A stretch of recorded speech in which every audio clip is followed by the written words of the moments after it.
So everyone, बात करते हैं लॉ 15 के बारे में, जो कि है क्रश योर एनिमी कंप्लीट। इसका क्या मतलब होता है कि आपका जो एनिमी होता है वो कभी भी आपका जो है, समझ रहे हो, आपका अच्छा नहीं चाहता है। अगर आप उसे अधमरा छोड़ रहे हो, यानी कि मतलब आप उसको आधा हीट कर रहे हो, उसके पास आपने रिवेंज लेने के लिए बहुत से ऑप्शन छोड़ दिए हैं।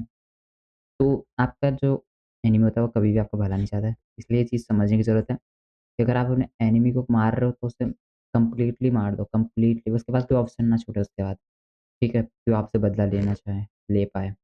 लेना तो चाहता है लेकिन ले ना पाए, इस लायक होना। ठीक है? क्योंकि अगर आप उसको छोड़ दे रहे हो, वो बस आपसे अगर अभी फ्रेंडली बिहेव भी कर रहा है, इसका मतलब ये मत समझो कि वो सब कुछ भूल चुका है, कोई नहीं भूलता है। आप अब खुद पे बात लो, आपका भी बहुत बड़ा दुश्मन है और उसने आपके साथ पता नहीं कैसे-कैसे काम कर रखे हैं और आप उन्हें भूल जाओगे बेमतलब, ऐसा थोड़ी होता है।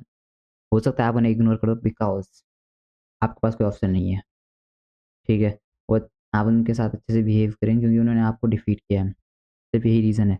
लेकिन जब मौका मिले, आप भी ट्राई कर सकते हो कि मैं इसको कंप्लीटली ख़त्म कर दूँगा, ठीक है? वैसे ही आपका जो एनिमी है वो भी ऐसे ही चाहता है आपके लिए, वो आपका बुरा चाहता है, वो आपको जो चाहता है कि इसका सब कुछ ख़त्म हो, बुरा हो और मेरे पास टाइम मिले तो मैं उसको ख़त्म कर दूँगा। आपका दुश्मन सिर्फ़ यही चाहता है आपके लिए। उसी बारे में हम डिस्कस करते हैं कि क्या इस लॉ में जो लिख रखा है, ठीक है?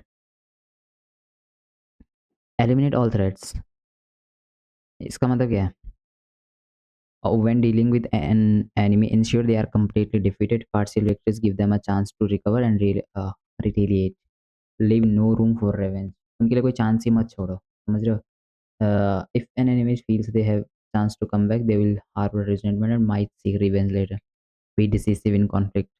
कंप्लीटली पता होना चाहिए आपको कि हाँ, मैंने ख़त्म कर रखा है इसे, अब कोई चांस ही नहीं है वापस आने का।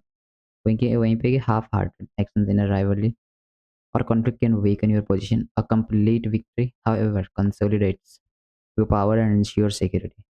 Don't give them a hope. उन्हें होप देने की ज़रूरत नहीं है किसी भी तरीके से, मतलब कंप्लीटली उन्हें ख़त्म करना है, रिकवर होने का कोई चांस ही ना बचे, दैट्स इट। उसके बाद है avoid mercy in critical moments. Mercy को जितना ज़्यादा अवॉइड कर सकते हैं करो, ठीक है? क्योंकि ये चीज़ हमारे लिए बाद में प्रॉब्लम बन जाती है। अगर आप देखेंगे दो मर्सी में सीम Nobel can backfire if it allows an enemy to regroup and strike later. That's it. उसके बाद कुछ इंपॉर्टेंट नोट्स हैं। Living enemies half beaten only make them stronger in the long run. A decisive victory means lasting peace. Don't hesitate when it comes to defending yourself or your position. Mercy to the wrong people can be dangerous. Victory isn't just about winning, but ensuring the enemy can't rise again. इतनी most important चीज़ यहाँ पे लिख रखी है कि victory सिर्फ वो नहीं होती है कि आप जीत गए हो, बट ये इंश्योर करना भी कि आपका एनिमी दोबारा आपके लिए आपसे बदला लेने के लिए नहीं आ सकता, समझ रहे हो?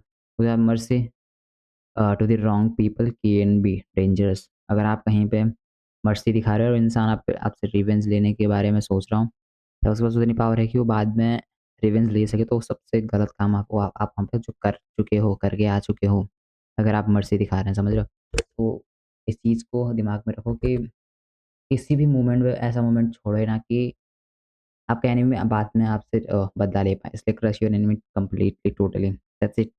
सो ये था, इसमें मिलते हैं नेक्स्ट वीडियो में। Thank you.